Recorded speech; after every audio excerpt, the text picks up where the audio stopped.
మా విలేజ్ ఒక అమ్మాయి జాబ్ కోసం చూస్తుండగా ఆమెకు హైదరాబాద్ నుంచి జాబ్ ఆఫర్ లెటర్ వస్తుంది. వచ్చిన తర్వాత ఆమె హైదరాబాద్కి ఇంటర్వ్యూ ఇవ్వడానికి వెళ్తుంది. ఇంటర్వ్యూ ఇవ్వడానికి వెళ్ళినంత ఇంటర్వ్యూలో సెలెక్ట్ అయింది.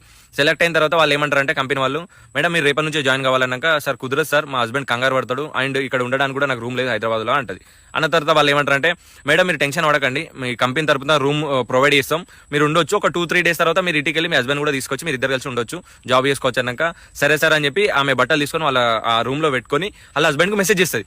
మెసేజ్ చేసినాక బై మిస్టేక్ లా వాళ్ళ హస్బెండ్ నెంబర్ కాకుండా లాస్ట్ లో ఒక నెంబర్ వేరే అతనికి మెసేజ్ వెళ్తుంది.